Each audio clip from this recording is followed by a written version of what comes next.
Assalamualaikum warahmatullahi wabarakatuh. Selamat sore sahabat NU Cilacap Online dimanapun kalian berada. Sebelum kita menyelesaikan bulan penuh kemuliaan ini, ada tips menarik dari Bapak Aziz Muslim terkait bagaimana sih cara manfaatkan waktu-waktu yang mustajab dalam bulan Ramadan ini. Yuk kita simak.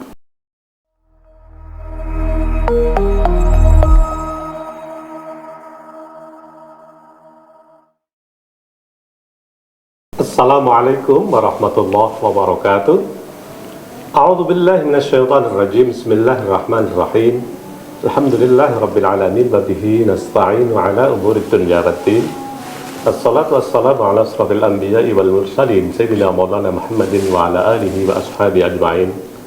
Subhanaka la ilma lana illa ma 'allamtana innaka antal alimul hakim. Sadaqallahul azim wa sadaqa rasulun karim wa nahnu ala dzalika minasy syahidin. Amma ba'du.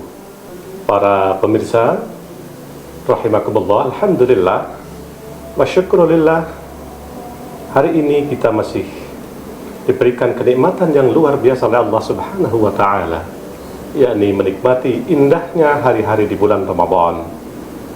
Ramadan bulan yang dirindukan, Ramadan bulan yang penuh dengan keistimewaan, di mana ad-du'a mustajabun wa amaluhu mudha'afun. Doanya mustajab dan amal ibadah kita akan ditingkatkan, dilipat gandakan pahalanya. Maka inilah momentum yang tidak boleh kita sia-siakan, karena kita telah diberikan kesempatan untuk menikmati, membersamai Ramadan yang penuh dengan keistimewaan dan fadilah-fadilah, yakni di samping banyak sekali digelar keistimewaan, yakni ada Lailatul Qadar, kemudian doanya akan dikabulkan oleh Allah Subhanahu wa ta'ala. Maka saatnya kita mengoptimalkan waktu demi waktu, detik demi detik, hari demi hari, agar Ramadan ini tidak berjalan sia-sia. Karena kita setiap tahun kita tentu berdoa agar kita dipertemukan dengan Syahrul Mubarak, bulan yang penuh dengan keberkahan. Maka salah satu keunikan, keistimewaan dari Ramadan ini, yakni bulan dikabulkannya doa-doa kita. Ada sebuah hadis, yakni thalathatun la turaddu da'watuhum, yakni ada 3 golongan yang doanya tidak tertolak, yakni as-sha'im hatta yuftir, kemudian al-imamul adil, dan ad-da'watul madlum. Ada 3 golongan orang yang doanya tidak tertolak, yakni yang pertama adalah orang yang berpuasa sampai ia berbuka, kemudian al-imamul adil, pemimpin yang adil, dan doa orang yang terdolim. Yang pertama yakni as-sha'im hatta yuftir, yakni orang yang berpuasa sampai berbuka. Doa kita orang yang berpuasa sampai berbuka itu mustajab. Maka mari kita optimalkan setiap saat untuk berdoa akan hajat-hajat kita, sehingga harapannya barangkali ketika doa kita di luar Ramadan belum optimal, maka di bulan Ramadan ini kita curahkan segala keluh kesah kita, segala hajat-hajat kita, baik hajat dunia maupun hajat akhirat. Harapannya mudah-mudahan dikabulkan oleh Allah Subhanahu wa ta'ala. Kemudian riwayat berikutnya doa yang mustajab, yakni imamun adil. Allah memberikan apresiasi, riwayat yang luar biasa, penghargaan yang tinggi kepada siapa? Al-imamul adil, pemimpin yang adil. Karena memang berat sekali mengimplementasikan sebagai pemimpin yang adil. Harus ngayomi, harus memfasilitasi, tidak boleh bancinde bancilada. Harus memberikan perlakuan yang sama, tidak boleh berperilaku koruptif dan lain sebagainya. Maka salah satu ganjarannya adalah yakni akan dikabulkan doa-doanya para pemimpin-pemimpin yang berlaku adil terhadap rakyatnya. Yang ketiga, yakni orang yang terzalimi. Maka hati-hati kalau kita berbuat zalim. Orang yang terzalimi itu mustajab doanya. Maka tiga kategori ini salah satunya adalah yakni orang yang berpuasa sampai kemudian berbuka. Ada paling tidak kisah menarik tentang terkabulnya doa orang yang berpuasa. Jadi zaman dahulu itu, pada zaman Nabi, ada seorang yang miskin atau masakot, atau bahasa Jawanya sekeng lah. Orang itu memimpikan punya rumah yang indah. Tidak hanya itu, di depannya itu mengalir sungai. Nah, itu kan sebuah ideal. Jadi rumahnya bagus, di depannya ada sungai yang mengalir seperti di surga. Maka keluarga itu, si istri itu selama bulan Ramadan mengajak anaknya terus berdoa. Agar apa? Agar terkabul hajatnya, yakni bisa mendapatkan rumah. Tidak hanya layak, tapi juga bagus. Tidak hanya bagus, tapi juga memohon di depannya itu ada sungai yang mengalir. Kemudian harapan dan cita-cita ibu itu ditanggapi nyinyir oleh suaminya.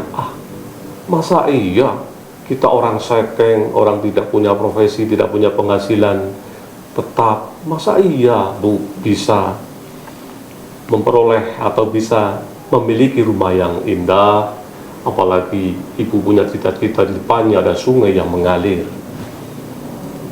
Tapi ibu itu optimis dengan menjawab, wa qala rabbukum ud'uni astajib lakum. Berdoalah kepada Rabbmu, berdoalah kepada aku, niscaya akan aku kabulkan. Dan itu menjadi sebuah keyakinan yang tertancap kokoh di dalam sanubari ibu itu, sehingga selama bulan Ramadan dia melakukan tirakat dengan berdoa sepenuh hati, sepenuh jiwa, setiap waktu, setiap saat, agar terkabul hajatnya. Maka hari berganti hari sampai akhir Ramadan belum juga terkabul. Mana Bu rumahnya dan lain sebagainya. Maka di akhir Ramadan memasuki bulan Syawal, suaminya itu pergi ke masjid. Dan kemudian sepulang dari masjid, bertemulah dengan hamba Allah. Yang hamba Allah itu mempunyai dua rumah. Jadi yang satu rumah dipakai dia, yang satu rumah dia nazarkan, siapa yang nanti bertemu pertama kali di masjid, maka orang itulah yang nanti akan memperoleh rezeki, memiliki rumah yang satunya yang aku miliki. Maka kemudian tiba-tiba dia menyerahkan, hai fulan, saya sudah bernazar, siapa yang nanti ketemu pertama kali di masjid, maka aku bernazar akan saya kasih satu rumah. Kemudian seperti mendengar durian, mendapatkan durian runtuh. Bener ini, bener Pak, kasarannya begitu. Wah, saya tidak enak, masa saya harus mendapatkan rumah tanpa sepeser pun ya. Maka kemudian oke lah, nanti saya tak mencari rezeki, siapa tahu bisa ada berapa dirham untuk sekedar mengganti. Maka kemudian oke lah, diberi kesempatan. Akhirnya bapak itu berusaha dan mendapatkan rezeki hanya ya berapa dirham, tidak sepadan tentu dengan nilai rumah itu yang begitu mewah dan luar biasa. Dan orang itu juga menerima tanpa reserve. Ya Pak, saya terima pembayaran seberapapun dari Bapak, dan rumah itu menjadi milik Bapak. Subhanallah. Maka itulah jawabannya. Akan tapi kemudian juga ada pertanyaan, loh, tapi doaku kan rumah dan di depannya itu terhampar sungai yang mengalir. Kemudian disampaikan oleh orang itu, Bu, bukankah Nabi pernah menyampaikan bahwa gambaran orang yang sholat setiap hari di masjid itu seperti gambaran orang yang setiap hari dicuci, dibersihkan oleh air yang mengalir. Karena apa? Di rumah itu ada sebuah masjid, sehingga orang yang setiap hari pergi ke masjid itu akan menghapuskan dosanya, dicuci bersih dengan derasnya air yang mengalir melalui sholat itu. Maka berarti sudah terjawab semua. Kemudian kisah yang kedua, yakni dahulu ada seorang remaja, yang remaja itu memiliki penyakit yang dideritanya. Penyakit itu sudah kronis dan tidak sembuh-sembuh, yakni setiap buang air besar itu keluar darahnya. Maka kemudian pemuda itu melakukan ikhtiar, yakni berdoa dengan tekun di bulan Ramadan. Dan luar biasa, di akhir Ramadan dia kemudian ketika waktu fajar, dia kemudian sholat fajar, kemudian setelah sholat fajar kemudian dia ke WC, ternyata waktu buang air besar sudah tidak mengeluarkan darah lagi. Subhanallah, sudah sembuh. Kemudian kisah yang ketiga, yakni juga ini dialami oleh seorang ibu-ibu. Dalam ceritanya, ibu ini menderita penyakit yang sudah sangat parah. Kemudian orang itu juga memanfaatkan waktunya di bulan Ramadan untuk banyak berdoa. Maka karena sudah sangat parah dan dia kemudian tergolong orang yang aghnia, yakni orang yang kaya, maka dikumpulkanlah seluruh keluarganya. Dulur-dulur, ini kayaknya aku sudah, harapan untuk sembuh sudah tipis lah. Supaya besok tidak terjadi sengketa dengan harta saya, maka hartaku akan kita bagi waris, sehingga nanti tidak terjadi perebutan. Maka benar, dia dibagi warisnya. Kan tapi dia tetap melakukan ikhtiarnya berdoa di bulan Ramadan dengan maksimal. Maka di akhir sepertiga akhir bulan Ramadan, dia meningkatkan tafakkurnya, ibadahnya, dan semakin berdoa kepada Allah Subhanahu wa ta'ala. Sehingga suatu saat di malam yang hening, perempuan itu bermimpi bahwa dia dicakar-cakar wajahnya, kemudian digoda dan sebagainya.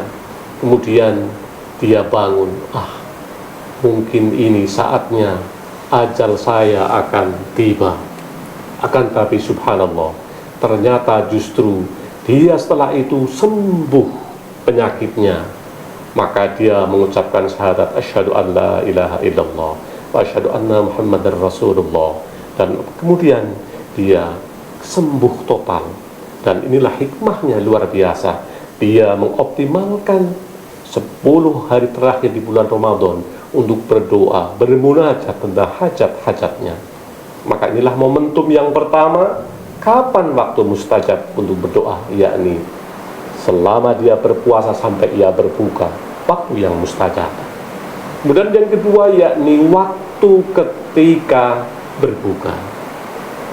Ketika berbuka kadang orang konsentrasinya justru kepada makanan, akan tapi tidak terfikir bahwa menjelang detik-detik untuk berbuka itu ada waktu yang istimewa, waktu yang istimewa, yang mustajab, yakni berdoa kepada Allah, maka sempatkan barang sedetik dua detik untuk melangitkan doa kita, hajat-hajat kita, kebutuhan-kebutuhan kita dunia dan akhirat. Maka jangan sampai kita justru sibuk, aduh koleken sana purung, sana purung dan lain sebagainya, tapi melupakan kebutuhan yang hakiki, yaitu doa-doa kita kepada Allah Subhanahu wa ta'ala. Kemudian yang ketiga, yakni doa yang mustajab waktu di saat kita sahur. Dan sahur ini adalah yang membedakan amalan ibadah puasa dengan umat yang lain. Umat-umat yang dahulu juga ada puasa, ada Yahudi, Nasrani, Majusi dan lain sebagainya juga berpuasa, kan tapi tidak sahur. Inilah yang membedakan bahwa umat Islam berpuasa tapi dipersiapkan untuk bekal waktu siang harinya, yakni dengan makan sahur. Dan di dalam sahur ini, di samping ada keberkahan, juga ada momentum yang sangat istimewa, yakni momentum dikabulkannya doa kita oleh Allah Subhanahu wa ta'ala. Maka 3 waktu ini mari di bulan Ramadan kita optimalkan dengan sebaik-baiknya. Harapannya mudah-mudahan di samping kita memperoleh keberkahan dalam puasa ini, kita akan terkabul hajat-hajat kita dunia dan akhirat. Demikian, terima kasih. Wabillahi taufiq wal hidayah. Assalamualaikum warahmatullahi wabarakatuh.